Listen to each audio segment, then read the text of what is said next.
I'm Sarah, and what I'm about to tell you happened at what should have been the happiest day of my life. My own wedding turned into a battlefield when my sister decided to make herself the center of attention with a pregnancy announcement that shocked our entire family. But what she didn't expect was that I had been keeping a secret about her for months, one that would change everything when I finally revealed it in front of everyone. Before we jump back in, tell us where you're tuning in from, and if this story touches you, make sure you're subscribed, because tomorrow I've saved something extra special for you. Growing up as the younger sister to Rebecca was like living in the shadow of a hurricane. She was 3 years older, naturally charismatic, and had this magnetic personality that drew people to her like moths to a flame. Our parents, Linda and Robert Chen, immigrated from Taiwan when Rebecca was just 2 years old, and they poured all their hopes and dreams into their firstborn daughter. Rebecca was the golden child who could do no wrong, the straight-A student who became valedictorian, the one who got into Stanford on a full scholarship, while I struggled to maintain a B average at the local community college. Rebecca had this way of commanding attention wherever she went. At family gatherings, she would regale everyone with stories from her high-powered marketing job in San Francisco, her exotic vacation destinations, and her seemingly perfect life. Meanwhile, I worked as a kindergarten teacher in our hometown of Riverside, California, making a fraction of what she earned and living in a modest apartment while she owned a sleek downtown condo. The dynamic between us had been established early in our childhood.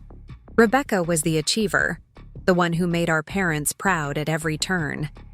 I was the steady one, the reliable daughter who helped mom with grocery shopping and remembered dad's birthday every year.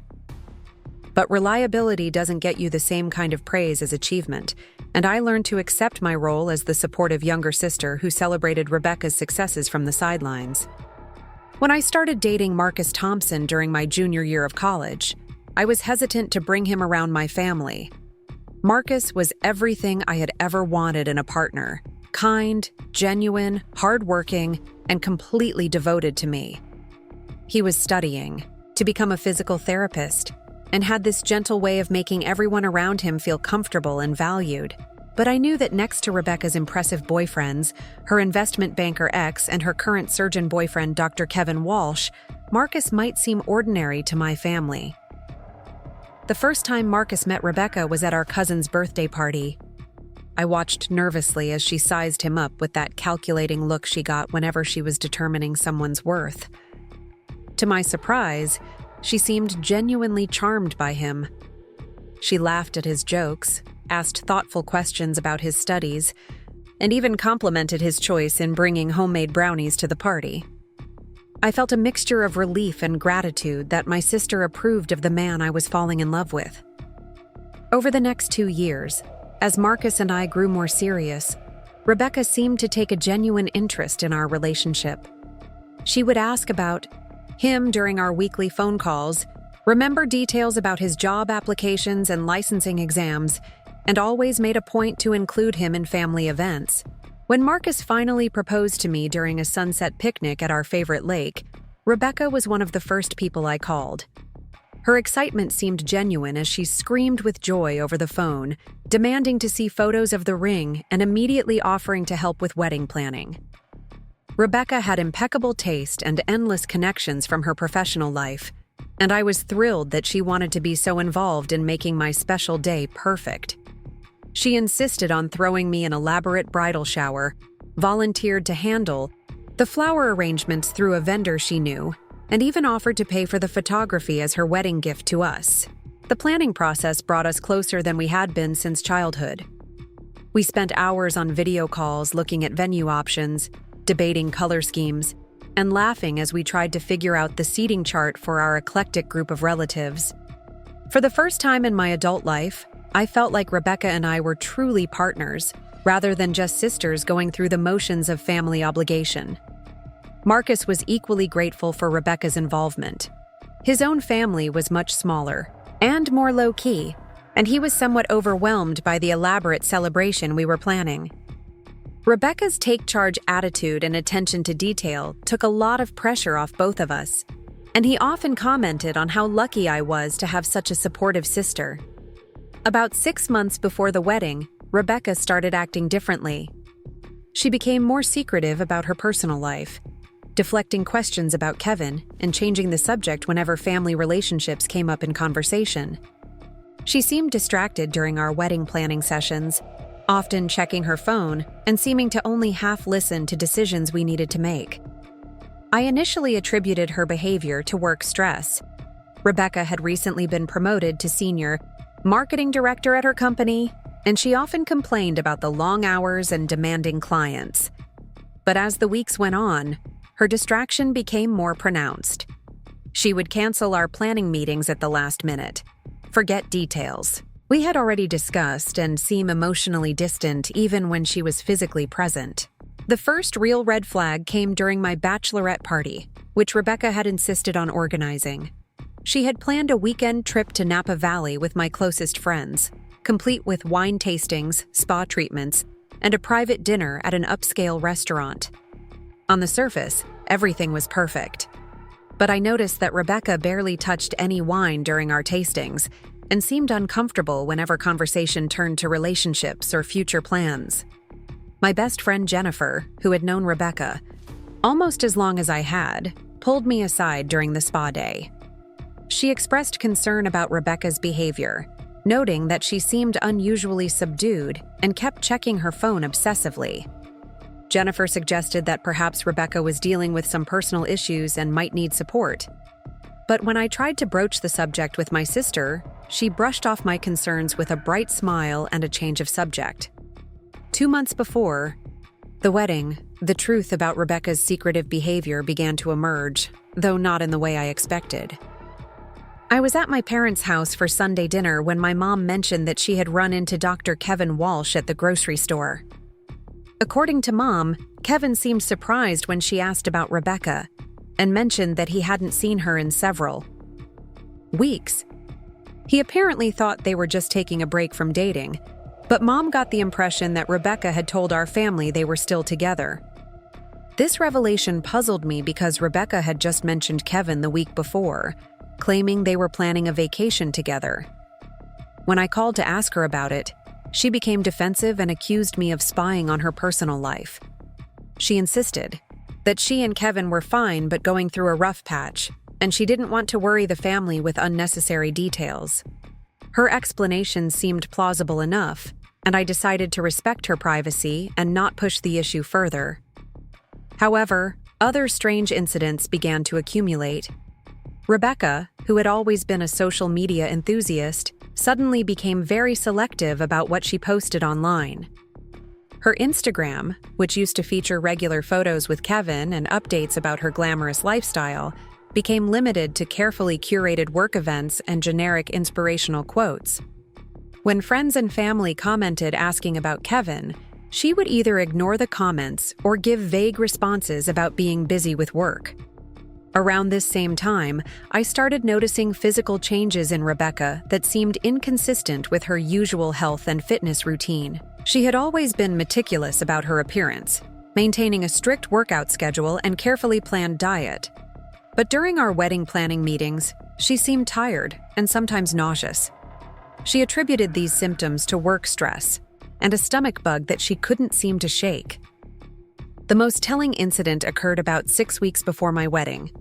Rebecca had come down to Riverside for a final dress fitting and to finalize some last-minute details. We had planned to spend the afternoon shopping for accessories and grabbing lunch at our favorite sushi restaurant. However, when we arrived at the restaurant, Rebecca took one look at the raw fish display and rushed to the bathroom, claiming she felt suddenly ill. As I waited for her to return, I couldn't help but notice the pattern of her recent behavior. The avoidance of alcohol, the mysterious breakup with Kevin that she wouldn't discuss, the nausea and fatigue, and her general secretiveness all pointed to one obvious conclusion. But I pushed the thought away, telling myself that I was jumping to conclusions and that Rebecca would tell me if something that significant was happening in her life. The realization hit me definitively during what should have been a joyful sister bonding moment. Rebecca had stayed overnight at my apartment. After the dress fitting, and I woke up early to make us breakfast before she drove back to San Francisco. Preparing and narrating this story took us a lot of time, so if you are enjoying it, subscribe to our channel. It means a lot to us. Now back to the story. As I was preparing coffee and pancakes, I heard her being sick in the bathroom. When she emerged looking pale and shaky, I offered her some ginger tea and suggested she might want to see a doctor about the persistent stomach issues she'd been having. Rebecca's response was defensive and almost aggressive. She snapped that she was fine and that I needed to stop treating her like she was fragile. But as she spoke, her hand unconsciously moved to her stomach in a protective gesture that I had seen countless times from the pregnant mothers of my kindergarten students. In that moment, everything clicked into place with crystal clarity. My sister was pregnant, and she was hiding it from everyone, including me. The knowledge sat heavily with me for the rest of her visit.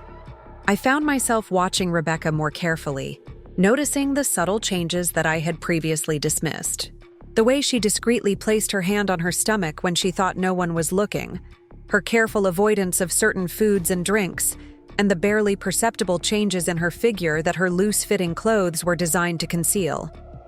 Part of me wanted to confront her directly, to offer my support and ask why she felt the need to hide such important news.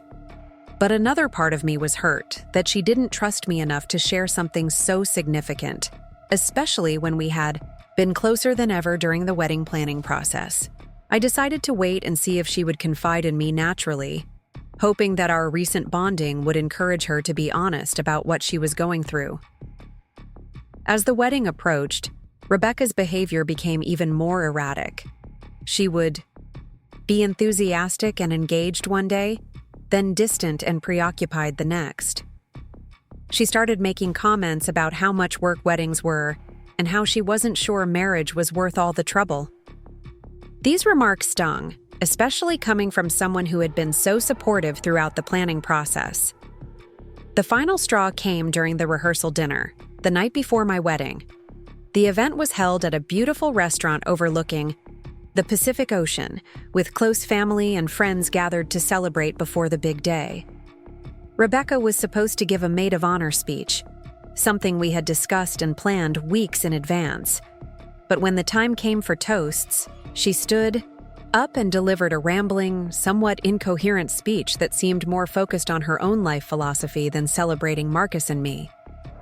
During her speech, Rebecca made several comments about how life was unpredictable and how people needed to be prepared for unexpected changes. She talked about the importance of being true to yourself and not letting other people's expectations define your choices. While her words weren't necessarily inappropriate, the timing and context made them feel strangely personal and almost like a warning of something to come. After the rehearsal dinner, as we were all saying goodnight and preparing for the wedding day, Rebecca pulled me aside for what I expected to be a sweet sister-to-sister moment. Instead, she seemed nervous and kept starting sentences without finishing them. She mentioned several times how beautiful the wedding was going to be and how happy she was for me. But there was an underlying tension in her voice that made me feel uneasy. Finally, she hugged me tightly and whispered that she loved me and that she hoped I would always remember that family was the most important thing.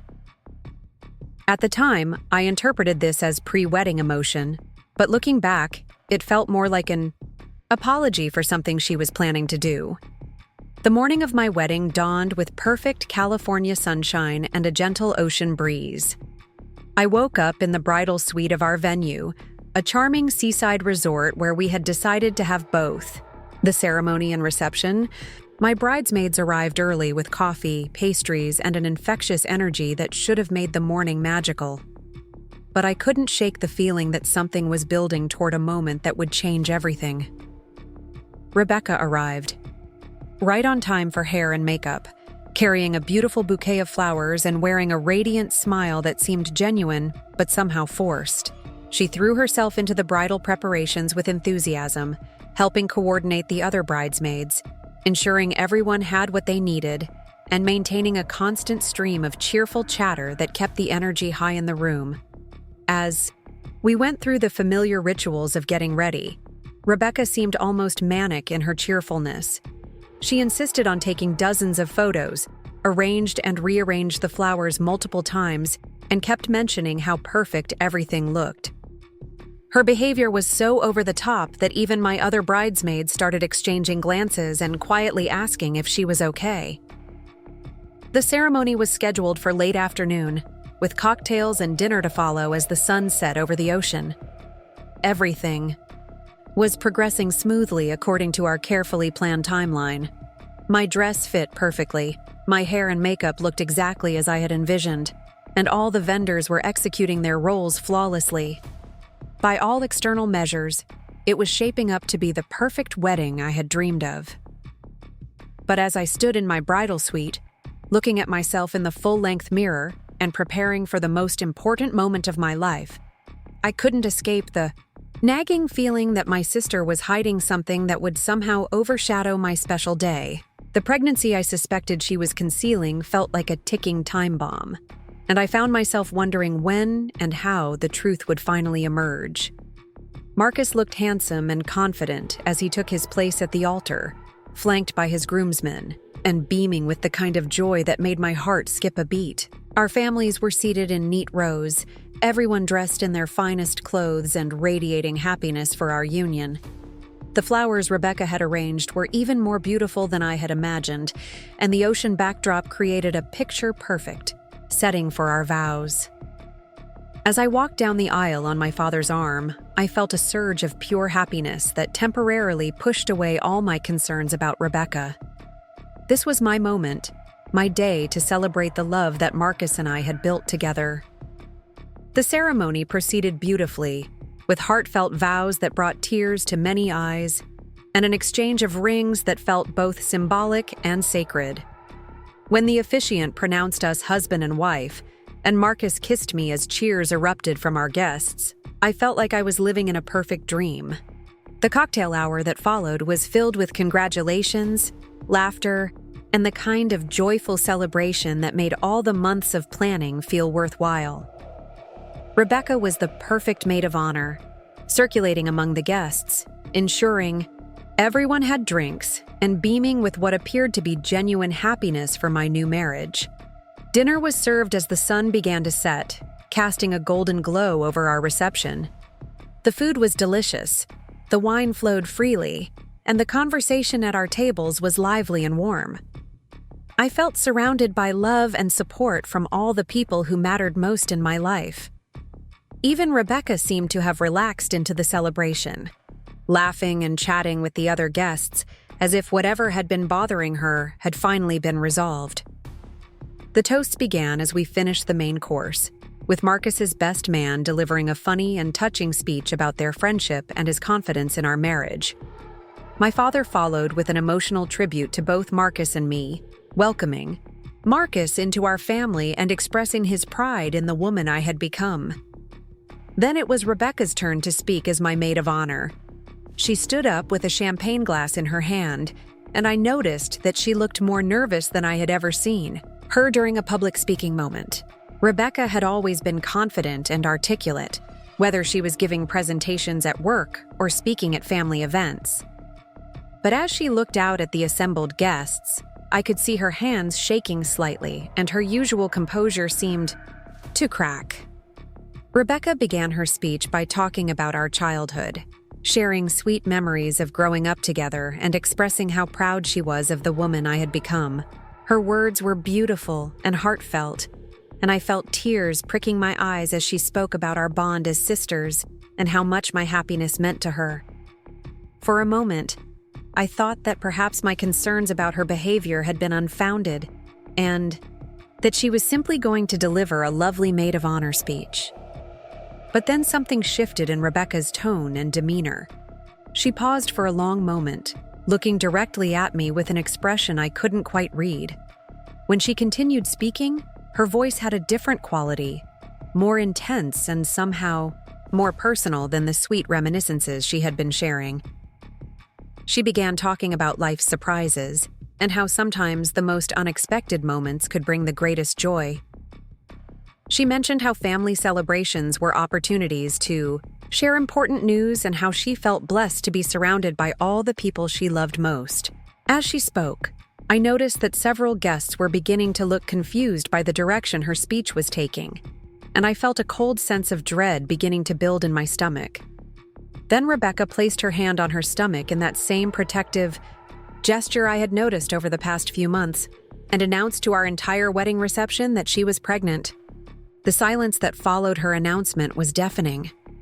I watched as the information processed through the crowd, seeing surprise, confusion, and in some cases, awkward discomfort cross the faces of our guests. My parents looked stunned. Marcus appeared bewildered, and I felt like I had been punched in the stomach. Rebecca continued talking, explaining that she was about 4 months along and that she had been waiting for the right moment to share the news with everyone. She said that seeing Marcus and me get married had made her realize how important family was, and that she couldn't think of a more perfect time to announce that our family was growing. As she spoke, I felt a complex mixture of emotions washing over me. There was hurt that she had chosen my wedding day to make this announcement, anger that she had kept such important news secret for so long, and confusion about why she felt this was the appropriate time and place to share it. But underneath all of those feelings was something else, a growing realization that there was more to this story than Rebecca was telling. Because I had been watching her carefully for weeks, I had noticed things that perhaps other people hadn't. I knew that her relationship with Kevin had ended months ago, despite her attempts to hide it from the family. I knew that the timeline she was giving for her pregnancy didn't quite match up with when she had last been in a serious relationship. And I knew that there were secrets she was still keeping, even as she stood in front of everyone claiming to be sharing her truth. As the initial shock of her announcement began to wear off and guests started offering congratulations and asking questions, I made a decision that would change the course of our family relationships forever. If Rebecca wanted to use my wedding day as the stage for her big revelation, then perhaps it was time for me to share what I knew about the secrets she was still hiding.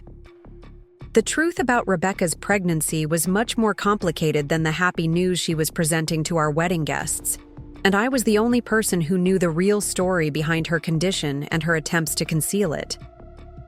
What I was about to reveal would not only shock everyone present, but would also expose the web of lies that Rebecca had been weaving for months. As I stood up to respond to my sister's announcement, I knew that what I said next would forever change the dynamic of our family and potentially destroy the relationship that we had spent months rebuilding. But I also knew that if I remained silent, I would be allowing Rebecca to manipulate the truth and use my special day as a platform for her own agenda.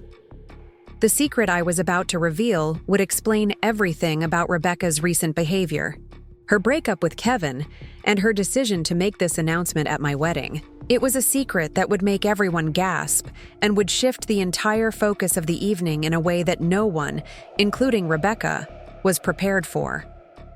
The words tumbled out of my mouth before I could stop them, cutting through the polite congratulations and nervous laughter that had followed Rebecca's announcement. I stood up slowly, my wedding dress rustling around me, and looked directly at my sister, who was still basking in the attention her pregnancy reveal had generated. "Congratulations, Rebecca," I said, my voice carrying clearly across the reception venue. "Though I'm curious about one thing. You said you're 4 months along, which would mean you conceived in February. But didn't you and Kevin break up in January?" The color drained from Rebecca's face so quickly that I thought she might faint. The murmur of conversations around us died instantly, and I could feel every eye in the room turning between my sister and me. Marcus reached for my hand, clearly confused about where this was going, but I gently pulled away from his grasp. This was something I needed to do alone. Rebecca opened her mouth to speak, but no words came out. She looked like a deer caught in headlights, her champagne glass trembling in her hand. I could see her mind racing, trying to come up with an explanation that would make the timeline work, but we both knew there wasn't one that would hold up to scrutiny. "Sarah, what are you doing?" my mother whispered urgently from her seat at the family table. But I barely heard her. all of my focus was on Rebecca, who was still struggling to find her voice. "Actually," I continued, my confidence growing with each word, "I know exactly when you conceived. It was during Marcus's bachelor party weekend in Las Vegas, wasn't it?" The gasp that went up from the crowd was audible, but it was nothing compared to the sound Marcus made behind me. I heard his sharp intake of breath and could practically feel the shock radiating from him, but I couldn't turn around to look at his face. Not yet. I had to finish what I had started. Rebecca's champagne glass slipped from her fingers and shattered on the floor, the sound echoing through the suddenly silent reception venue. She was staring at me with a mixture of horror and disbelief, as if she couldn't believe that I was actually saying these words out loud, in front of everyone we knew. "You see?" I said, my voice remaining steady despite the chaos I was unleashing. "What my sister hasn't told any of you is that the father of her baby isn't Kevin. It's actually the stripper she hired for Marcus's bachelor party, a man whose real name she doesn't even know." The explosion of shocked voices that erupted around us was deafening.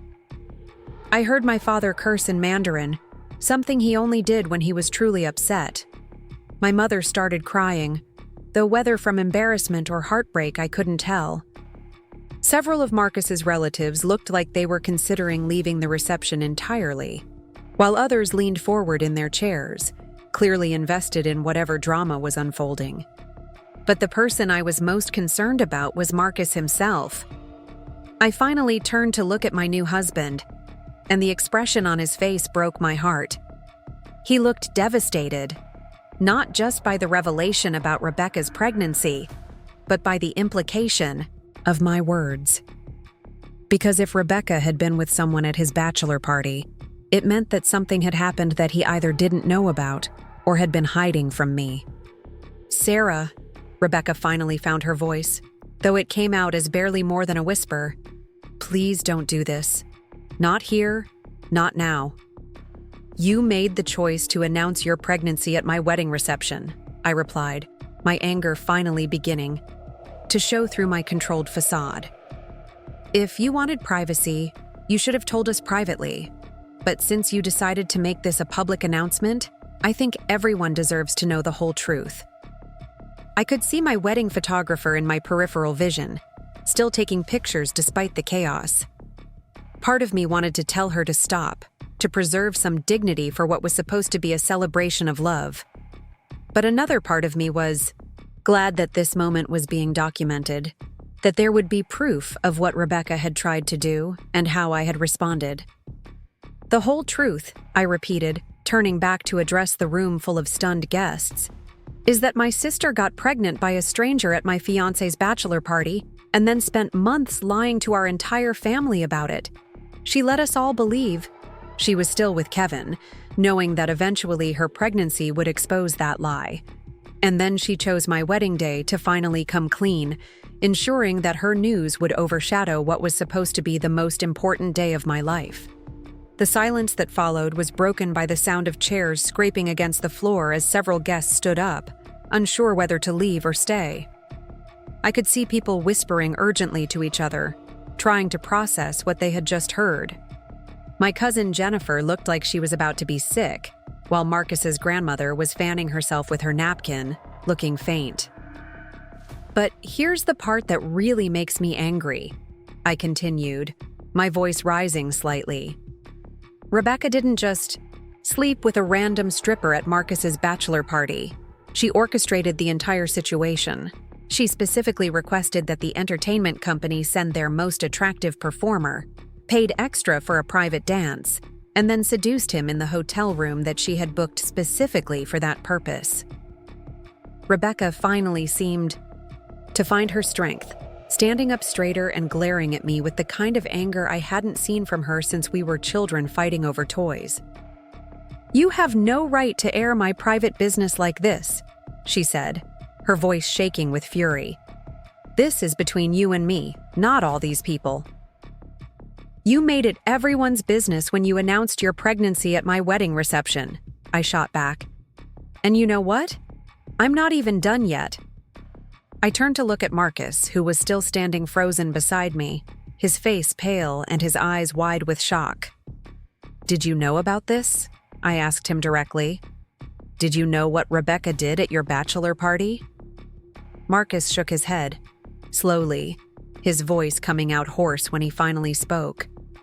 "I had no idea. I mean, I knew she hired the entertainment, but I left early. I went back to my room because I wasn't comfortable with the whole situation. I never saw what happened after I left." This revelation seemed to provide some relief to the crowd, and I could see several people nodding approvingly at Marcus's response. But I wasn't finished with my story yet. "Rebecca didn't just seduce a stripper at my future husband's bachelor party," I said, my voice growing stronger as I revealed each piece of the puzzle I had been putting together for months. "She did it specifically because she was jealous of my relationship with Marcus. She couldn't stand that I was getting married before her, that I had found happiness with a man who truly loved me. So she decided to sabotage my wedding in the most hurtful way possible." The accusation hung in the air like a toxic cloud, and I could see Rebecca's face cycling through a range of emotions: denial, anger, hurt, and finally, something that looked almost like relief, as if she was tired of carrying the secret and was almost grateful that it was finally out in the open. "That's not true," Rebecca said, but her voice lacked conviction. "It wasn't about you. It was about me making a stupid mistake." "Really?" I challenged. "Then explain to me why you specifically chose Marcus's bachelor party. You could have had a one-night stand with anyone, anywhere, at any time. But you chose to do it at an event celebrating my upcoming marriage with entertainment that was meant to be for my fiancé. You wanted to taint my wedding with your actions, and now you're trying to overshadow it with your pregnancy announcement." I could see that my words were hitting their mark because Rebecca's defiant posture was beginning to crumble. She looked around the room at all the shocked faces staring back at her, and I could see the reality of what she had done and what I was revealing finally sinking in. "You planned this entire pregnancy announcement for my wedding day," I continued, relentlessly. "You could have told us weeks ago, months ago. You could have gathered the family for a separate celebration. But you specifically waited until my wedding reception because you couldn't bear to let me have this one day that was entirely about me and Marcus." My mother finally stood up from her chair, her face streaked with tears and her voice shaking with emotion. "Rebecca, is this true? Did you really do what Sarah is saying?" For a long moment, Rebecca just stood there, looking at our mother with an expression that was part defiance and part shame. When she finally spoke, her voice was so quiet that people had to strain to hear her. "I made a mistake," she said. "A terrible mistake. But I never meant for it to hurt anyone." "You never meant for it to hurt anyone?" I repeated incredulously. "You got pregnant by a stranger at my fiancé's bachelor party and then announced it at my wedding reception? And you never meant for it to hurt anyone?" The crowd was completely silent now, everyone hanging on every word of this family drama that was unfolding before their eyes. I could see people recording with their phones, which would have horrified me under normal circumstances. But at this point, I was beyond caring about appearances or social media implications. "You want to know the real reason I know all of this?" I asked, my voice carrying clearly across the reception venue. "Because the stripper you slept with, whose name is David Martinez, by the way, contacted you 3 months ago when he found out about your pregnancy through mutual acquaintances. He wants to be involved in his child's life, but you've been ignoring his calls and messages because acknowledging him would mean admitting what really happened." This revelation caused another wave of shocked murmurs to ripple through the crowd. Rebecca's face went from pale to completely white, and I thought for a moment that she might actually collapse. She gripped the back of her chair for support, her knuckles turning white from the pressure. "David reached out to me 2 weeks ago," I continued, my voice relentless in its pursuit of the truth. "He was worried about you and the baby, and he thought that maybe your family could help convince you to at least talk to him. He's not looking for money or trying to complicate your life. He just wants to know his child." Marcus was staring at me with a mixture of admiration and concern, clearly amazed that I had been carrying this information while simultaneously worried about the nuclear bomb I was detonating at our own wedding reception. But I couldn't stop. Now. I had gone too far to back down. "So, let me get this straight," I said, addressing Rebecca directly. "You got pregnant by a man you barely know, lied to our entire family for months about who the father is, ignored the actual father's attempts to contact you, and then chose my wedding day to announce your pregnancy, all while continuing to hide the truth about the circumstances. And you expect everyone to just congratulate you and act like this is happy news?"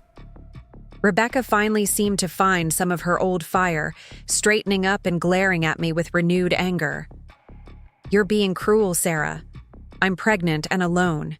And instead of supporting me, you're humiliating me in front of everyone we know." "I'm being cruel?"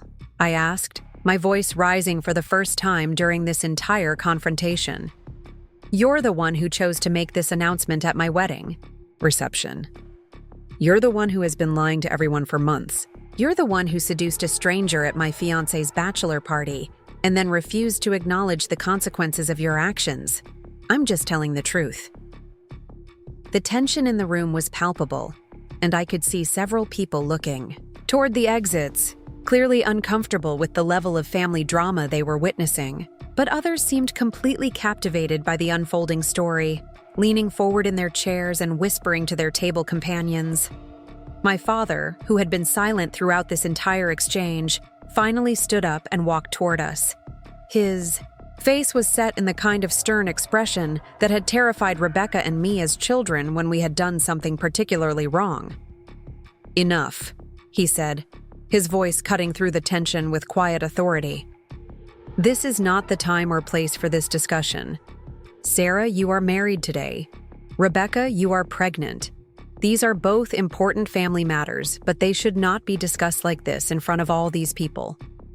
But I wasn't ready to be silenced, not when I had come this far and revealed this much. "Dad, she chose to make this public when she announced her pregnancy at my wedding reception. If she wanted to handle this privately, she should have told us privately." Rebecca finally seemed to realize that she had lost control of the narrative completely. She looked around the room at all the shocked faces, at our parents who were clearly devastated, at Marcus who was still processing everything he had just learned, and at me, standing there in my wedding dress like an avenging angel revealing her secrets. "I was scared," she said, her voice breaking. "I was scared and alone. And I thought that if I announced it here, surrounded by family, everyone would be supportive instead of judgmental."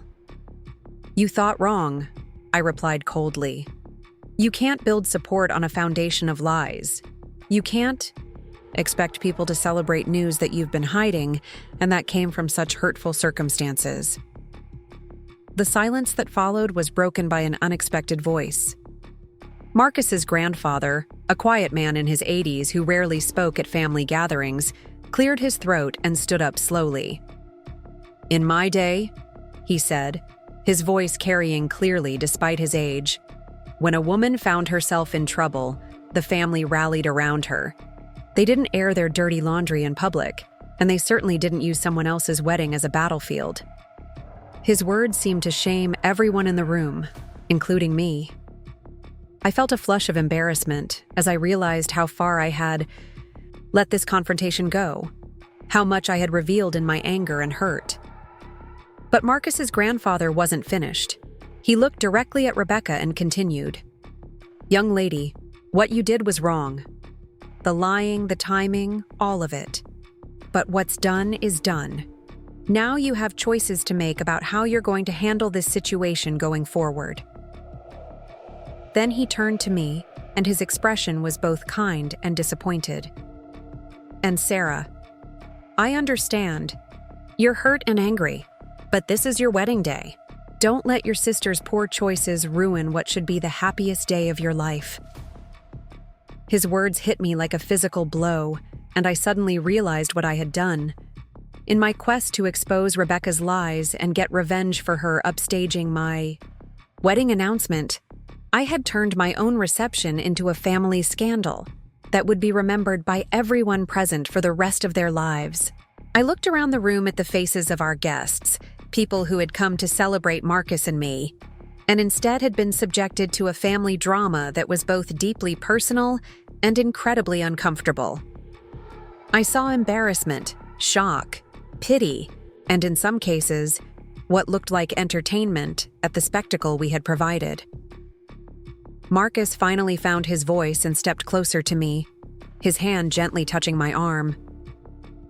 "Sarah," he said softly, "maybe we should continue this conversation somewhere more private."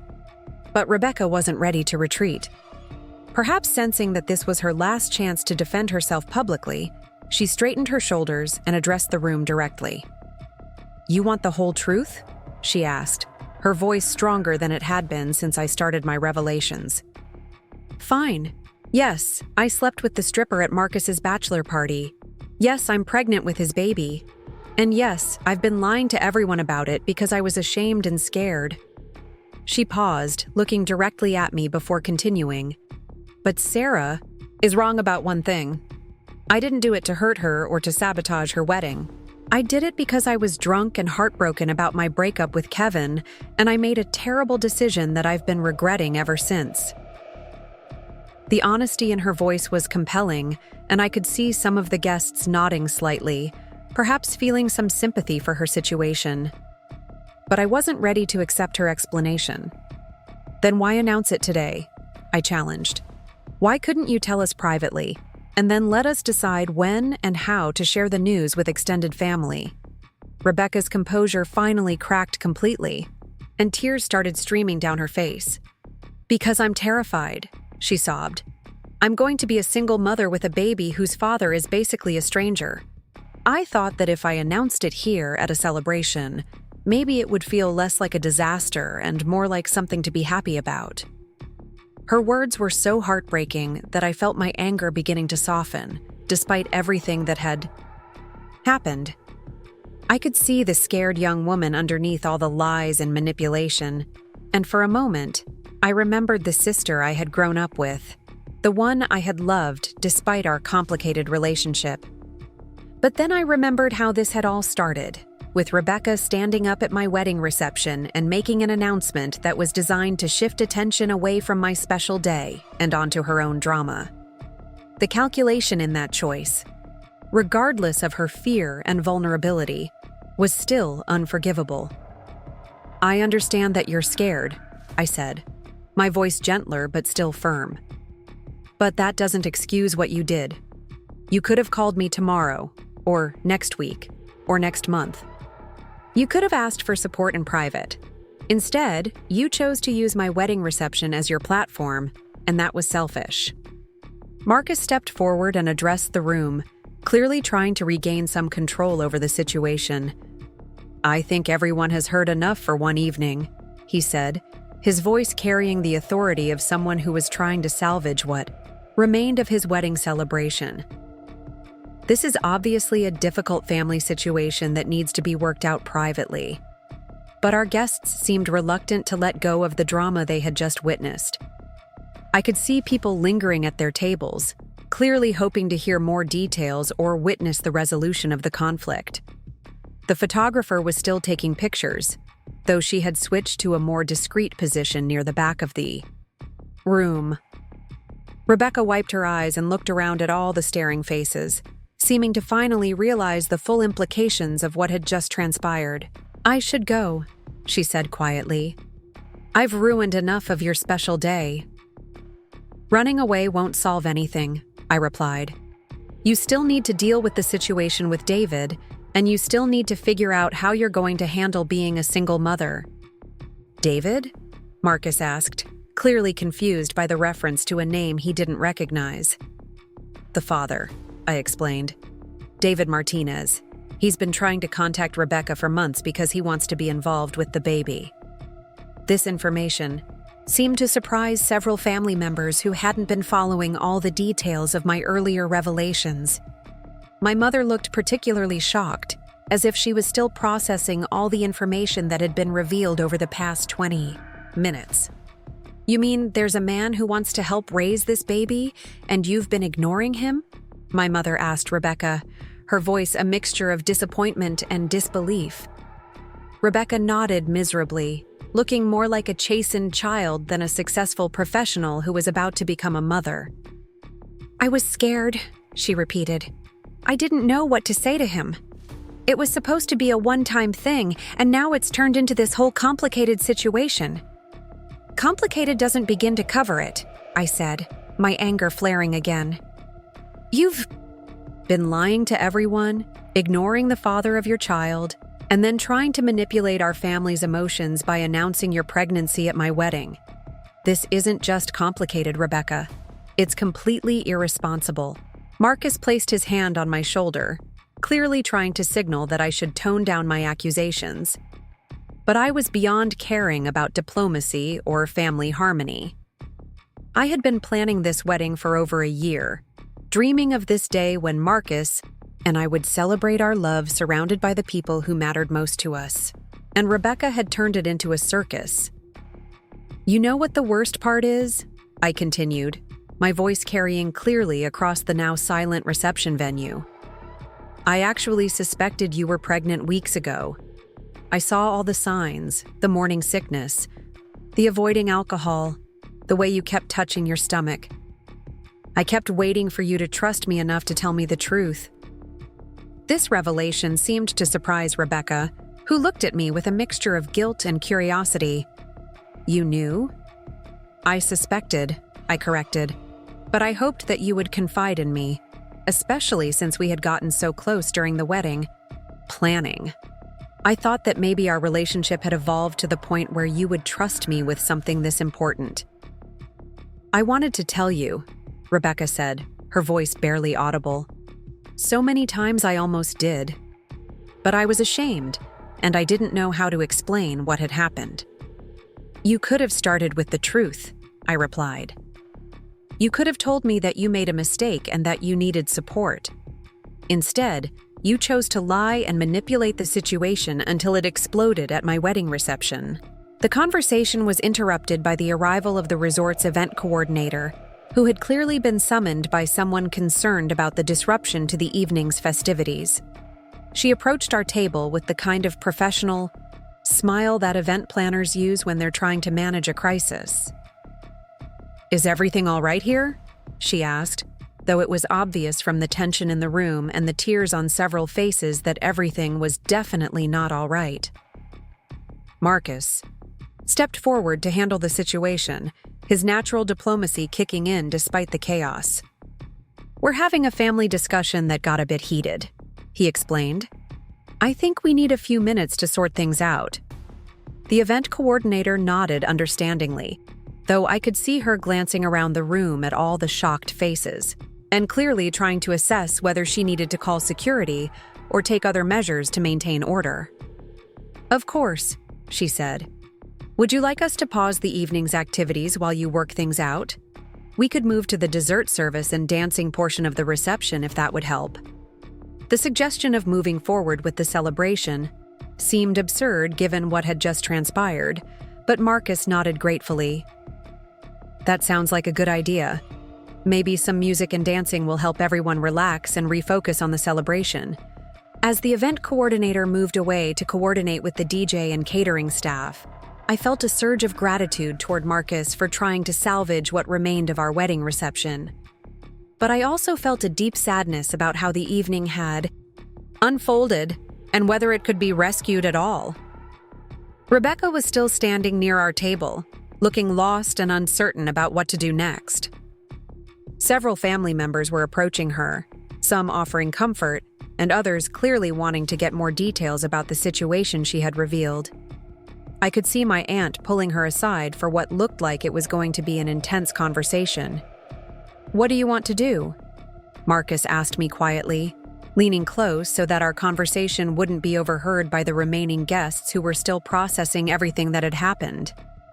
I looked around the reception venue, taking in the beautiful decorations that Rebecca had helped arrange, the flowers that were still gorgeous despite the drama, and the faces of people who had come to celebrate our marriage. Some guests looked uncomfortable and ready to leave, while others seemed energized by the drama and eager to see what would happen next.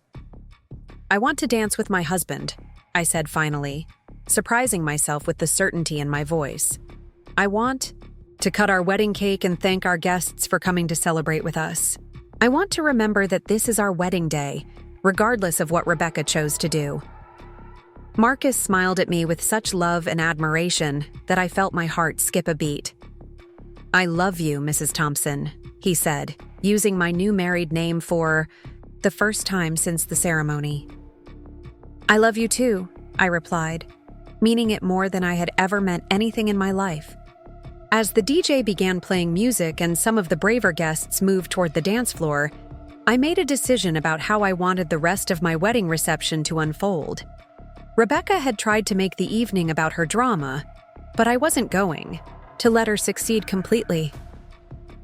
I was going to dance with my husband, celebrate with the people who truly cared about us, and create some positive memories to balance out the chaos that had already occurred.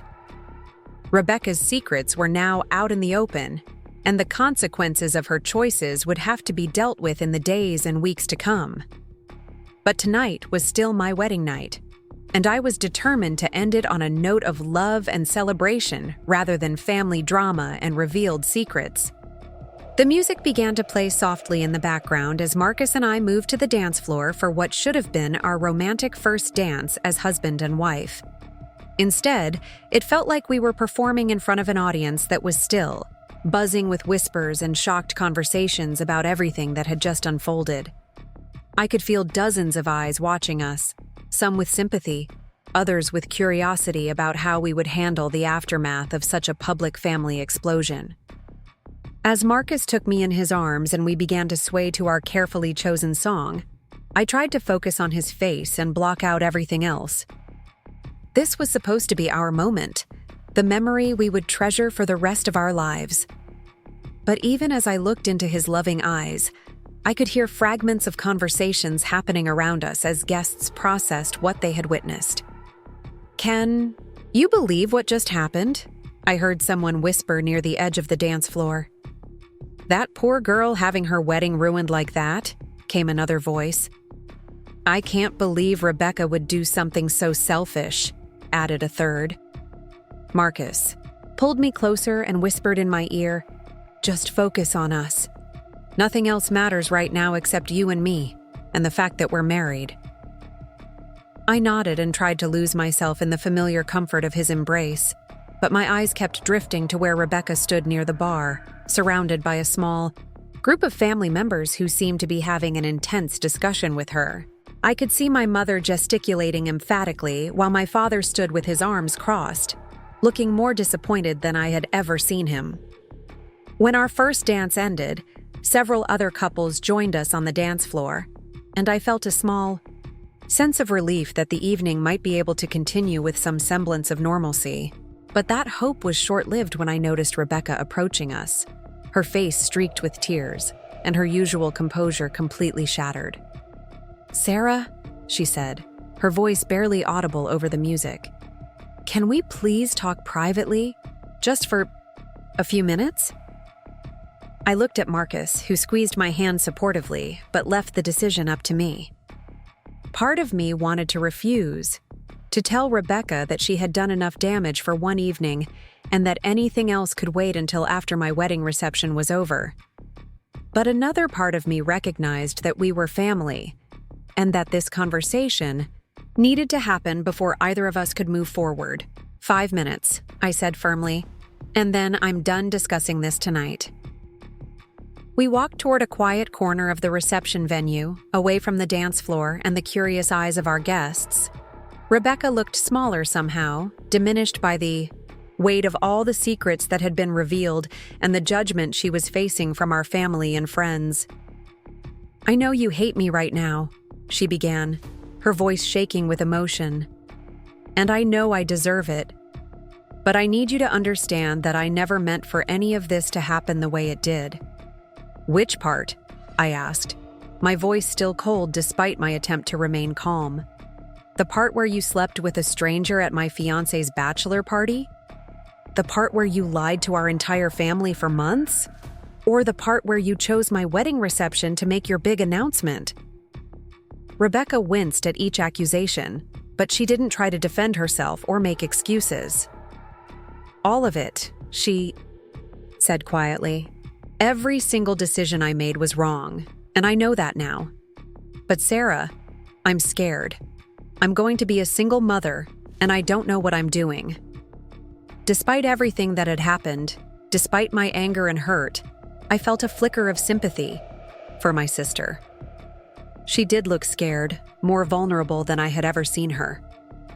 But sympathy didn't erase the hurt she had caused or the selfishness of her choices. Being scared doesn't excuse what you did, I said. And it doesn't explain why you thought my wedding reception was the appropriate time to deal with your fear. I thought if I announced it here, surrounded by family, maybe everyone would be supportive instead of judgmental, Rebecca explained, echoing what she had said earlier. I thought maybe the happiness of your wedding would make people more accepting of my situation. You thought wrong, I replied. You can't manipulate people's emotions like that. You can't use someone else's celebration as a shield for your own problems. Rebecca nodded miserably, accepting the criticism without argument. I know that now. And I know I've probably ruined your wedding day. I didn't know how else to handle this. You could have called me, I said, my voice gentler but still firm. You could have asked for help. You could have been honest instead of building everything on lies. I wanted to, Rebecca insisted. So many times I picked up the phone to call you, but I didn't know how to explain what had happened. How do you tell your little sister that you made such a stupid, reckless decision? You start with the truth, I said simply. You tell me that you made a mistake and that you need support. You don't construct elaborate lies and then spring the truth on everyone at the worst possible moment. We stood in silence for a moment, both of us processing the conversation and the events of the evening. I could hear the music and laughter from the dance floor, reminders that there was still a celebration happening that I was missing while dealing with Rebecca's crisis. What happens now? Rebecca asked quietly. With David, I mean, and with the baby. I had been wondering the same thing myself.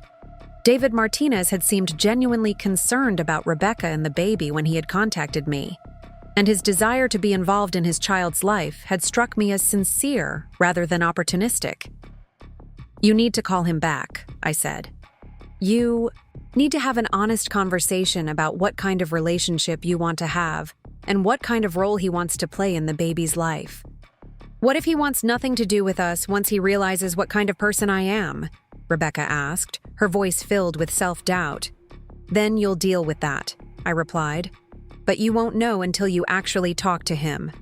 And Rebecca, running away from difficult conversations is what got you into this mess in the first place. She nodded, seeming to accept the truth of what I was saying. Will you help me? She asked. I don't know how to navigate this kind of situation. The request surprised me. After everything that had happened, after the way she had betrayed my trust and ruined my wedding reception, she was still asking for my support. Part of me wanted to refuse, to tell her that she had made her bed and now she had to lie in it. But she was still my sister, and despite everything, I couldn't completely abandon her. I'll help you figure out how to contact David, I said carefully. But Rebecca, I can't fix this for you. You have to take responsibility for your choices and their consequences. I know, she said, tears starting to flow again. I know I have to face this myself. I'm not sure I'm strong enough. You're stronger than you think, I told her, meaning it despite my anger. You've always been the strong one in our family. You just forgot that for a while. Before Rebecca could respond, Marcus appeared at my side, his expression concerned but patient. Sarah, your parents are looking for you, and I think some of our guests are getting ready to leave. I realized that I had been away from my own wedding reception for longer than I had intended, and that my absence was probably being noticed. by people who had come to celebrate with us. This was exactly what I had been trying to avoid, letting Rebecca's drama completely overshadow what was supposed to be my special day. "I have to go," I told Rebecca. "This is my wedding reception, and I need to be there for my guests." Rebecca nodded understandingly, though I could see the loneliness in her eyes as she realized that she would be facing the rest of the evening alone. "Sarah," she said as I started to walk away, "I'm sorry. I know that doesn't fix anything, but I'm truly sorry." I paused and looked back at her, this sister who had been such a complicated presence in my life for so many years. "I know you are," I said, "and I forgive you, but forgiveness doesn't mean forgetting, and it doesn't mean there won't be consequences." As Marcus and I walked back toward the main reception area, I could see that the evening had taken on a different energy. Some guests had indeed left, probably uncomfortable with the family drama they had witnessed and not wanting to intrude on what had become a very personal situation. But others had stayed, and they seemed determined to help us salvage what remained of our celebration. My parents approached us as soon as we returned, both looking emotionally drained but trying to maintain their composure for the sake of the remaining guests. My mother hugged me tightly, whispering apologies for Rebecca's behavior and expressing her regret that our wedding day had been disrupted. "This is not how we wanted your special day to go," my father said, his voice heavy with disappointment. "Rebecca's actions were inexcusable, and we want you to know that we don't condone what she did." "I know, Dad," I replied, "and I know this isn't your fault or Mom's fault. Rebecca made her own choices." "What she did at Marcus's bachelor party," my mother continued, her voice shaking with emotion. "We had no idea. If we had known." "There's nothing you could have done," I assured her. "Rebecca is an adult, and she has to face the consequences of her decisions." Marcus stepped forward and addressed my parents directly. "Mr. and Mrs. Chen, I want you to know that I had no knowledge of what happened at my bachelor party. I left early because I wasn't comfortable with the situation, and I never saw Rebecca after that." My father nodded approvingly at Marcus's explanation, and I could see some of the tension leave his shoulders. The possibility that Marcus had been complicit in Rebecca's behavior had clearly been weighing on him, and his relief at learning the truth was evident. "We believe you," my mother said to Marcus, "and we're grateful that Sarah has married such an honorable man." As we continued to navigate conversations with family members and remaining guests, I began to notice how differently people were treating the situation. Some seemed to view me as a victim who deserved sympathy for having my wedding day ruined. Others appeared to think I had been too harsh in my public confrontation with Rebecca. A few seemed to be enjoying the drama and were eager to discuss every detail of what had happened. The most surprising reaction came from Marcus's family members, who seemed more supportive than I had expected. His grandmother approached me during the cake-cutting ceremony and squeezed my hand gently. "You did the right thing, dear," she said quietly. "Sometimes the truth needs to be told, even when it's uncomfortable." "I hope I didn't ruin the evening for everyone," I replied, suddenly feeling uncertain about the way I had handled the situation. "You didn't ruin anything," she assured me. "Your sister made choices that created this situation. You just refused to let her manipulate the truth." As the evening progressed, I found myself reflecting on everything that had happened and wondering if I had made the right decisions. Yes, Rebecca had been wrong to announce her pregnancy at my wedding reception, and yes, she had been living a lie for months that needed to be exposed. But had I gone too far in revealing all of her secrets so publicly? Had I let my anger override my compassion for a sister who was clearly struggling? The cake-cutting ceremony provided a brief return to traditional wedding festivities, though I could tell that both Marcus and I were going through the motions rather than experiencing the joy these moments were supposed to bring. As we fed each other small bites of the beautiful cake that Rebecca had helped us choose, I tried to focus on the sweetness of the moment rather than the bitterness of the evening's earlier events. During the bouquet toss, I noticed that Rebecca had quietly slipped away from the reception, probably unable to handle any more family interactions or judgmental looks from the remaining guests. Part of me felt relieved that she was gone, but another part felt guilty about the way she had been forced to leave her own sister's wedding reception. As the evening wound down and guests began to say their goodbyes, many people approached Marcus and me with mixed messages.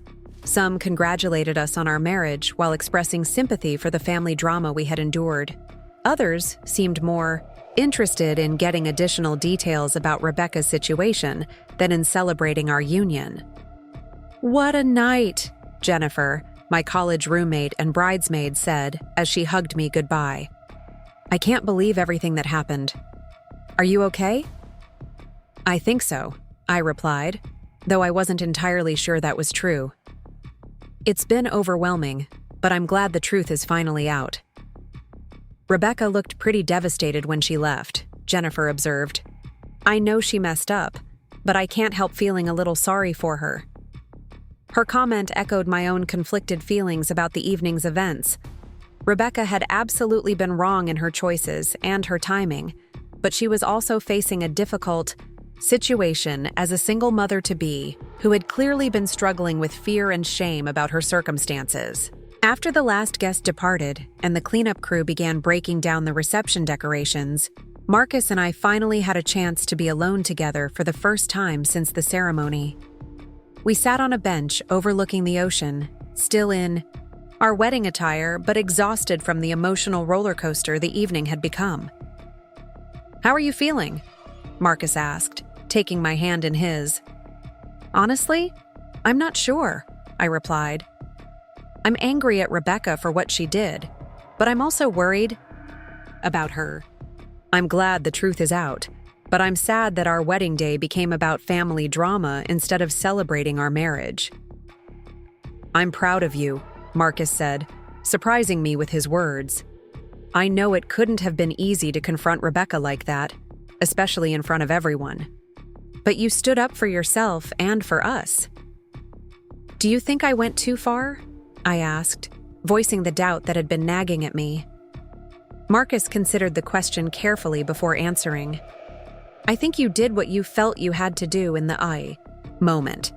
Rebecca put you in an impossible position by making that announcement at our reception.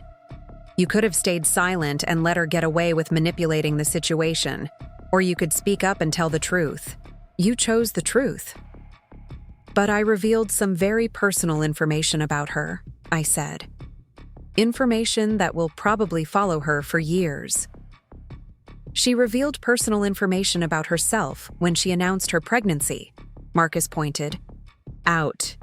"And she chose to do it at our wedding reception, knowing that it would overshadow our celebration. The additional details you shared just provided context for her announcement." His support meant everything to me, but I still felt conflicted about the way the evening had unfolded. "I just keep thinking about what your grandfather said, about not airing dirty laundry in public and not using someone else's wedding as a battlefield." "He was right about that," Marcus agreed. "But he was talking to both you and Rebecca. She's the one who turned our wedding into a battlefield when she made her announcement. You just refused to let her control the narrative."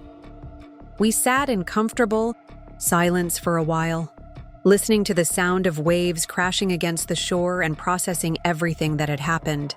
Despite the drama and revelations, we were married now, committed to building a life together regardless of the family complications that surrounded us. "What happens next?" I asked, thinking about Rebecca and the difficult conversations that still needed to happen within our family. "Next, we go on our honeymoon," Marcus said firmly. "We take 2 weeks to celebrate our marriage and focus on each other. Rebecca's situation will still be there when we get back, and we can deal with it then." His practical approach helped ground me and reminded me that while Rebecca's pregnancy and the circumstances surrounding it were significant family issues, they didn't have to define our marriage or our immediate future. The following morning, as we prepared to leave for our honeymoon in Hawaii, I received a text message from Rebecca. It was brief but heartfelt. I'm sorry for ruining your wedding day. I hope you and Marcus can forgive me someday. I'm going to call David today." I showed the message to Marcus, who nodded approvingly. "It's a start," he said. "At least she's taking responsibility and making an effort to deal with the situation properly." During our honeymoon, I tried to focus on Marcus and our new marriage, rather than dwelling on the family drama we had left behind. But occasionally, thoughts about Rebecca and her situation would creep into my mind. I wondered how her conversation with David had gone, whether she was getting the support she needed from our parents, and how she was coping with the shame and judgment that had followed her public revelation. About a week into our trip, I received an email from Rebecca that was much longer and more detailed than her initial text message.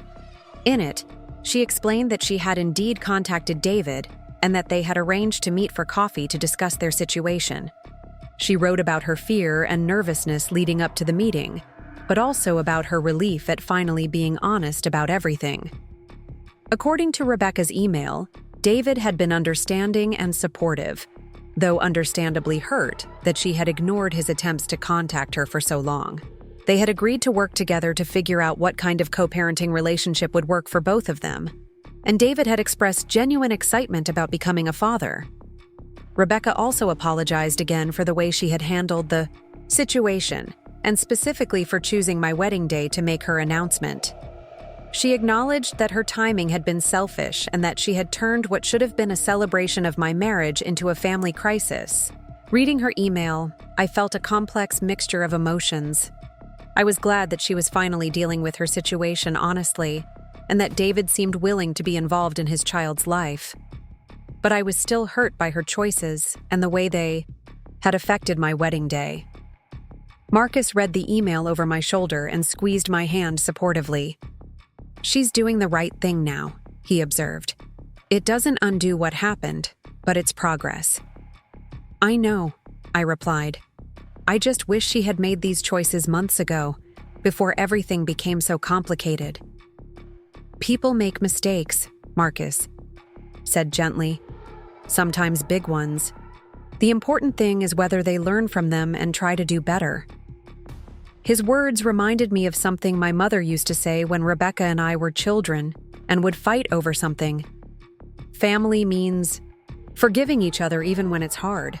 At the time, it had seemed like a simple concept, but as adults dealing with much more serious issues, forgiveness had become much more complicated. By the time we returned from our honeymoon, Rebecca had moved back to our hometown to be closer to our parents during her pregnancy. She had also started seeing a therapist to work through the emotional issues that had led to her poor decision-making, and she was attending parenting classes to prepare for becoming a single mother. Our first family dinner after returning from Hawaii was awkward, but civil. Rebecca looked healthier than she had in months, probably because she was no longer carrying the stress of keeping secrets, but she was also clearly still dealing with shame about her actions and their consequences. "How was the honeymoon?" she asked tentatively, clearly unsure about how to interact with me after everything that had happened. "It was wonderful," I replied honestly. "It gave Marcus and me time to focus on our marriage and start our life together properly." Rebecca nodded, accepting the implicit criticism in my words without argument. "I'm glad. You deserve to have that time together without all this drama hanging over you."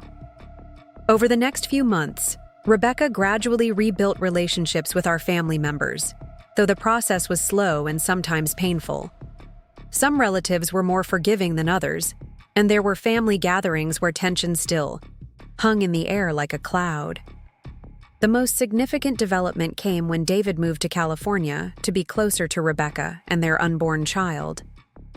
Meeting him for the first time, I was struck by how normal and decent he seemed. Nothing like the irresponsible stranger I had imagined based on the circumstances of how he and Rebecca had met. "I know the situation isn't ideal," he said when Rebecca introduced us. "But I want to be a good father to this baby, and I want to do right by Rebecca too."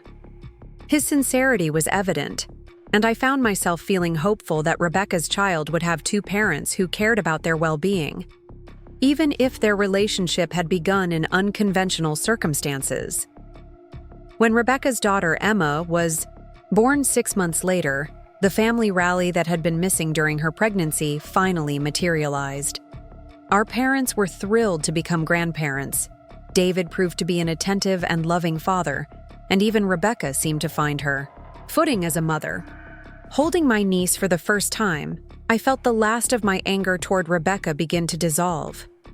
Emma was an innocent baby who deserved to be welcomed into the world with love and support, regardless of the circumstances of her conception. "Thank you," Rebecca said quietly as I cradled her daughter, "for everything. I know I don't deserve your forgiveness, but I'm grateful for it." "We're family," I replied, meaning it more than I had in months. "That means we stick together, even when it's hard." Looking back on that tumultuous wedding day a year later, I can see how it marked a turning point not just in my own life as a married woman, but in my relationship with Rebecca and our family dynamics as a whole. Her pregnancy announcement at my reception had been selfish and hurtful, but it had also forced all of us to confront truths that had been hidden and address issues that needed resolution. My marriage to Marcus grew stronger through the process of navigating that family crisis together. We learned that we could face difficult situations as a team, and that our commitment to each other could withstand external pressures and family drama. Rebecca's journey to motherhood, while unconventional and fraught with challenges, ultimately led her to a more honest and authentic way of living. She learned to take responsibility for her choices and to ask for help when she needed. It's skills that served her well as a parent. And our family, despite the initial shock and disappointment of Rebecca's revelations, proved to be resilient enough to weather the crisis and emerge stronger on the other side. We learned that love doesn't mean avoiding difficult conversations or pretending that problems don't exist. Sometimes love means telling the truth, even when it's painful. The wedding photos from that day tell an interesting story. The early pictures show a traditional celebration, with everyone smiling and posing in their finest clothes. But as the evening progressed, the photographs captured the shock, the tears, the confrontations, and finally, the tentative steps toward reconciliation and healing. Looking at those images now, I don't feel embarrassment or regret about how the day unfolded. Instead, I see a family that was brave enough to face its problems head-on and honest enough to work toward real solutions rather than comfortable lies. Rebecca's attempt to announce her pregnancy at my wedding reception as a way to ensure a positive reaction had backfired spectacularly. But in the end, it led to exactly what she had been seeking all along: acceptance, support, and a place in our family where she could be honest about her struggles and receive the help she needed. My decision to reveal her secrets publicly had been harsh and probably more dramatic than necessary. But it had also prevented her from continuing to build her new life on a foundation of lies and had forced all of us to deal with reality rather than the carefully constructed fiction she had been maintaining.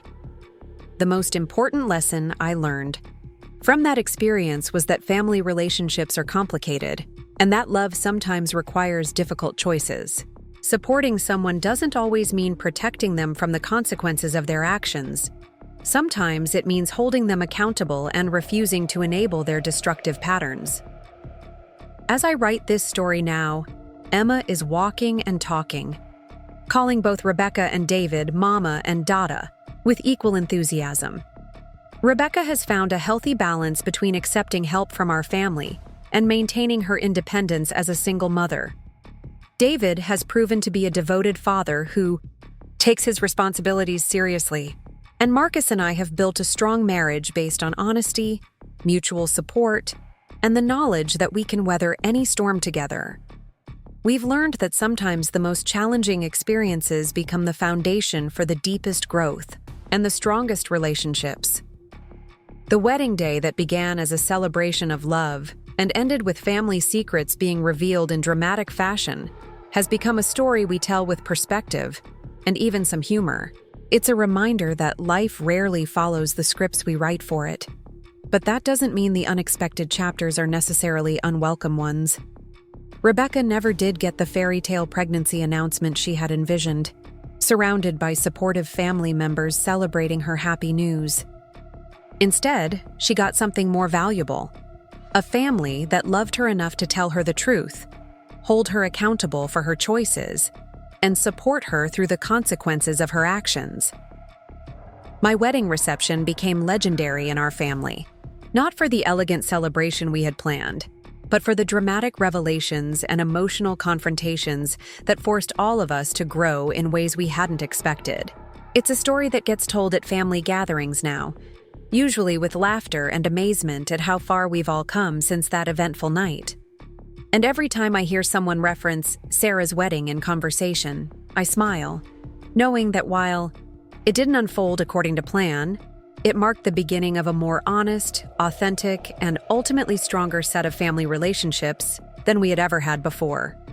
Up next, you've got 2 more standout stories right on your screen.